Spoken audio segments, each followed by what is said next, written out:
Hello, hello, hello. We're doing another Better Call Saul episode thing. I'm articulate, mean no words, because these are popular. No, they're not.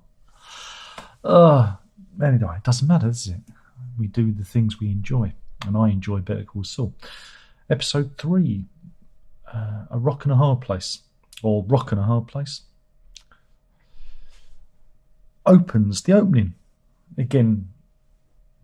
Breaking Bad and Better Call Saul often use the technique of foreshadowing, where they'll show you a seemingly incongruous scene, and you'll go, "What does this mean?" And the meaning of it isn't obvious until either the episode plays out or the season plays out. And this episode opens like that, with the open desert and a seemingly beautiful flower existing in this horrible terrain. And the rain comes and it washes the dust away, and we see a shard of broken glass. And we think, what was that about? And it's not apparent until, well, the final part of the episode that we know what it's about, and we will talk about it. However, I must say, for all the stupid people, for there are many, for this is the internet, spoilers. Your viewing enjoyment may be spoiled by me and my ugly face. So please look away now, or plug your ears, or see them. Dog's just left. My biggest critic. She might come back again, you never know. Spoilers. It could be spoiled. Have they gone? Have they gone? Good. The stupid people have gone. I can now talk to you. So yeah, this episode continues very much on from the story of Nacho on the run from the Salamancas, and yeah, we see we'll see how that plays out. And his escape involves an oil tanker and him submerging himself in the remnants of said oil tanker. Oh, I thought it was a little bit unrealistic, but for drama, especially as the episode plays out. But we'll get to that. But yeah, Nacho's on the run, and he manages to elude his captors for this once, and ends up at a auto repair shop and cleans himself up and managed to get called through to his dad, and also through to Mike. And that's the call we see him take as he hands the phone to Gus, and him talk to Gus and their conversation. And he's not a happy chappy, understandably, because he knows he's been ratted out, and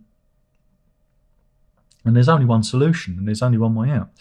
And it's that phone call that the end game for Nacho is cast. And you know that. And I was surprised. By his story coming to an end in this episode so quickly. I thought it may have been drawn out a little bit further. I thought he may have even escaped his fate, because remember, Jimmy's first appearance in Breaking Bad, he says, did Lalo and Nacho send you? So he still believes that Nacho's alive. So I was hoping that what happens to Nacho may have been a mystery or drawn out until the bitter end of the series. But that plays out one way. We then cut back to Jimmy and Kim and their plans with Howard, and that involves, again, I still don't know why they're going after Howard. I know it's to kind of get the Sandpiper case back into Jimmy's hands and get the money he's owed, but I don't know. I think because I know it's not going to go right. But anyway, they use Yule to pick the pocket of the valet, to steal the keys, to copy the keys so they can have access to Howard's car whenever they need it, because it is integral to their plan to discredit him. And you go, okay. However, there is a fly not in that plan, But there's a fly in the general story when the assistant DA approaches Kim and tells her that they know about Lalo, pretending to be Guzman. And does Jimmy/Saul know what's going on? Because if he does, he's caused a felony or whatnot. And if he doesn't, then he can talk, because client privilege doesn't exist if the client isn't the client. I don't know about American law. Is that the truth? I do not know. But it gives Kim something to think about. And she tells Jimmy. She sort of tells him that Lalo's dead. But we know he isn't. And it's going to be interesting to see how that plays out. But the bigger question is, does Jimmy Saul, rat out the mob? Or does he want to be a friend of the cartel? And remember, in his first introduction in Breaking Bad, he declares himself a friend of the cartel. So I find it a bit, I don't think he'd rat them out at this point. Maybe he will, maybe he won't. I don't know. But, from what we've seen in, forthcoming or past, narratively forthcoming, chronologically, the way this has gone, previous stories, it doesn't seem like it. But you never know. You never know what's going to happen. It's twisty and it's turny. But it's given them something to think about. And this may change the way they react to the world. The idea that, Lalo's gone, that threat's gone, maybe it'll loosen them up, and that's where their mistake is made. Maybe that's where Kim's downfall is plotted. But we can see it's in their behaviour now, we can see it's a genuine love affair. It is a love. I've said it's a love story. I've been saying it for as many times as I've done interviews. Not that you've probably seen them, because they've been lost in the mist of time. But I've always said that this story is actually it's a love story between Jimmy and Kim, and that's what we're going to see play out. Love conquers all, etc. And then we go back to the Nacho story, and on proviso that his father is unharmed, and Mike gives his assurances of that, he decides to do what Gus wants him to do, and that's to go up to the Salamancas and say it wasn't the Chicken Man that came up with the whole scheme. And so they beat him up, they take him into the middle of nowhere, and the Salamancas. Well, it wasn't really an interrogation. They didn't torture him or anything, but I kind of expect him to hold out a bit more. But Nacho decides to, kind of break bad. He decides that he isn't going to quite go to Gus's plan, and he tells the old man, "I put you in that wheelchair. I did it, and I'm glad I did it. And every time when you're eating your Jello, think of me." And then it's the end for Nacho as he takes his own life, and that's it. That's the end. And it's again, Michael Mando's performance has been great, and it's been even though he's a criminal, he's been a very sympathetic criminal. It's about how you make a series of bad choices, and again, Bad Choice Road is an idea that's often muted in Better Call Saul. Is that a complete change in lifestyle can be created by taking Bad Choice Road, and Nacho is that guy. In a different life, he could have had a successful career working with his dad in the upholstery shop, but he made some bad decisions. He got involved with the wrong people, and he hopes that he's put it right by this act of self-sacrifice. He's bought the Chicken Man some time, but it's the end of the road for Nacho. And like I said, I was surprised that ending came so quickly. I knew that, like I said, he would they'd either dispatch him, or he might have somehow fled with his dad. The happy ending. We're not getting the happy ending.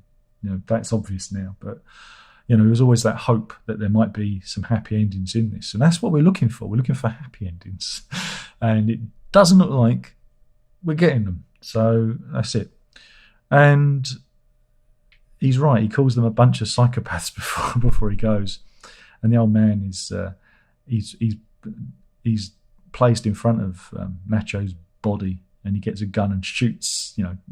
Even with his condition, is seen firing into Nacho's dead body in an act of futile revenge. But Nacho kind of wins because he takes his fate out of their hands and puts it into his own. And so it is a victory. It's a hollow victory. It's a sad victory. But it was the only way that Nacho was going to win. He had no power, and he'd been manipulated via Gus and, whatever, throughout the show. And this was his FU moment. It was the only way he was going to, pull that one off. And it was, again, a very powerful performance by Michael Mann. It made him a very sympathetic character. And it was, sad. I was sad to see him go. I thought Nacho was an interesting character, and I think they could have done a bit more with him. But that's just me. And then again, we get the explanation of the beginning, because where he dies, that's where the flower blooms. That's where the beautiful flower grows. Again, is it a reference to Greek mythology, Narcissus and things like that?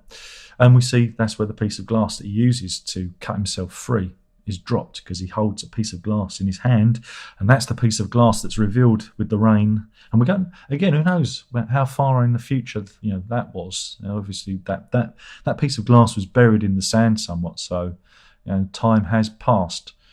So yeah, I mean, with that happening with Nacho, it makes me wonder that we're going to get to dovetail with Breaking Bad a lot quicker than, because that narrative arc, as far as we can see, has come to an end. Again, like I said, I thought it might have been drawn out a little bit further, but it's stopped there. They've parked it there. Again, with the pacing of the show, it feels premature to me, because the pacing of the show is kind of, they tend to draw these things out. So, I was kind of hoping it wasn't going to happen, but we'll have to wait and see. Again, we've still got the Howard storyline to unfold, and that's not going to end well.